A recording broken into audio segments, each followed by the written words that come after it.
Gracia y paz, amados discípulos del curso de bautismo y membresía de la Iglesia Bautista Reformada Gracia Soberana. Bienvenidos a esta exposición detallada del capítulo 7 de la Confesión de Fe Bautista, titulado Del Pacto de Dios. En el presente estudio, analizaremos las bases doctrinales que establecen cómo el Creador, en su infinita majestad, ha determinado relacionarse con la humanidad. Acompáñenme a revisar la estructura y el profundo significado teológico de este capítulo. Para comprender este capítulo con claridad, dividiremos nuestro estudio en tres secciones fundamentales. Primero, abordaremos el párrafo 1, enfocado en la separación insondable. En segundo lugar, estudiaremos el párrafo 2, que detalla la alianza de gracia. Y por último, analizaremos el párrafo 3, centrado en la revelación progresiva de este pacto. Iniciemos nuestra exposición con la primera sección. Párrafo 1. Separación insondable. El texto de la Confesión de Fe Bautista declara solemnemente lo siguiente: la distancia entre Dios y la criatura es tan grande que aun cuando las criaturas racionales le deben obediencia como su creador, éstas nunca podrían haber logrado la recompensa de la vida a no ser por alguna condescendencia voluntaria por parte de Dios que a él le ha placido expresar en forma de pacto. Al desglosar el texto de este primer párrafo, identificamos cuatro temas centrales. Primero, la separación insondable. Esta nos indica que existe una distancia infinita entre la majestad del Creador y nuestra naturaleza como obras suyas. Segundo, encontramos nuestro deber fundamental. Toda criatura racional está obligada a la obediencia absoluta a Dios simplemente por el hecho de haber sido creada. En tercer lugar, se señala la incapacidad humana. Esto significa que incluso si pudiéramos mantener un estado de obediencia perfecta, carecemos de todo mérito para exigir la vida eterna. Finalmente, brilla la misericordia divina, revelando que cualquier recompensa hacia nosotros proviene exclusivamente de la condescendencia voluntaria de Dios, estructurada mediante un pacto. Esta enseñanza doctrinal descansa de manera firme sobre verdades bíblicas específicas. La Confesión de Fe Bautista nos remite a textos como el libro de Job, capítulo 35, versículos 7 y 8, y los Salmos, capítulo 113, versículos 5 y 6. También encontramos sustento en el libro de Isaías, capítulo 40, versículos del 13 al 16, el Evangelio de Lucas, capítulo 17, versículos del 5 al 10, y el libro de los Hechos, capítulo 17, versículos 24 y 25. Todos estos pasajes confirman la soberanía y la superioridad absoluta de Dios. Pasamos ahora a nuestra segunda sección. Párrafo 2. Alianza de gracia. El documento nos instruye con estas palabras: además, habiéndose el hombre acarreado la maldición de la ley por su caída, agradó al Señor hacer un pacto de gracia, en el que gratuitamente ofrece a los pecadores vida y salvación por Jesucristo, requiriéndoles la fe en Él para que puedan ser salvos. De este segundo párrafo extraemos 5 conceptos doctrinales vitales. La secuencia comienza con la caída trágica, el suceso donde la humanidad atrajo sobre sí la maldición de la ley divina. En respuesta a esta ruina, Dios decreta la alianza de gracia. Dentro del marco de este pacto, se presenta un ofrecimiento gratuito de vida y de salvación, provisto de manera exclusiva a través de Cristo. Sin embargo, notemos que este ofrecimiento demanda un requisito indispensable: la fe en Él. Para garantizar que este requisito se cumpla en sus elegidos, el pacto viene acompañado de una promesa transformadora.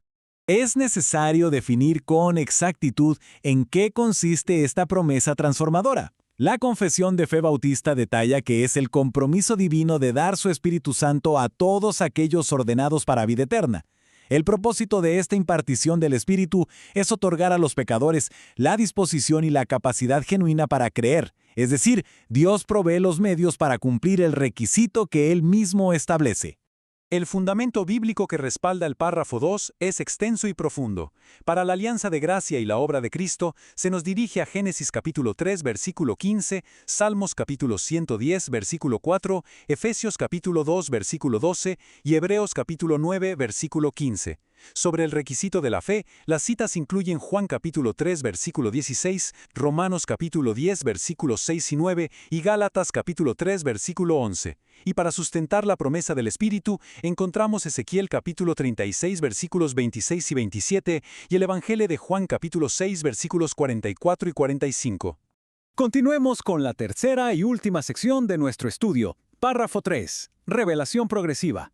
Leemos textualmente en la exposición de fe. Este pacto se revela en el Evangelio. En primer lugar, a Adán en la promesa de salvación a través de la simiente de la mujer, y luego mediante pasos adicionales hasta completarse su plena revelación en el Nuevo Testamento. 4 puntos clave configuran el mensaje de este tercer párrafo. En primer lugar, la revelación progresiva nos enseña que el pacto no fue desplegado en su totalidad de forma inmediata, sino de manera gradual. En segundo lugar, existe una transacción eterna, un acuerdo forjado antes del tiempo entre el Padre y el Hijo como base del pacto. Tercero, esta alianza se erige como la única esperanza por medio de la cual los descendientes caídos pueden obtener vida. Y esto nos lleva al cuarto punto, nuestra incapacidad actual para cumplir con cualquier estándar de justicia por nuestras propias fuerzas. La historia de la redención traza la revelación de este pacto cronológicamente. Todo tiene su inicio en el jardín, con la promesa dada a Adán sobre la simiente de la mujer. A partir de allí, el plan divino avanza mediante pasos adicionales a lo largo de todo el Antiguo Testamento, manifestándose a los patriarcas y siendo anunciado por los profetas. Esta progresión culmina de manera perfecta con su plena revelación en el Nuevo Testamento, al encarnarse Cristo. Es imperativo observar el contraste establecido en el documento respecto a la condición humana. Por un lado, tenemos las condiciones originales del estado de inocencia de Adán previo a su desobediencia. Por el otro lado, se nos presenta la incapacidad actual. El hombre caído se encuentra en un estado de total inhabilitación para ser aceptado por Dios bajo aquellos términos originales. Este contraste subraya la absoluta necesidad del pacto de gracia. Para validar la revelación progresiva y la transacción eterna, la Confesión de Fe Bautista cita una extensa lista de pasajes. Se incluyen Génesis capítulo 3, Romanos capítulo 16, Efesios capítulo 3, Tito capítulo 1 y Hebreos capítulo 1. Asimismo, para demostrar la unidad histórica del pacto redentor desde la antigüedad, el texto se apoya en los Salmos, Efesios capítulo 1, 2 a Timoteo capítulo 1, el Evangelio de Juan, Romanos capítulo 4, Gálatas capítulo 3 y Hebreos capítulo 11. Habiendo revisado los 3 párrafos que componen el capítulo 7, llegamos a una conclusión clara. Dada la infinita distancia que separa a Dios del hombre y frente a la ruina total provocada por el pecado, ninguna comunión con el Creador puede basarse en el mérito humano.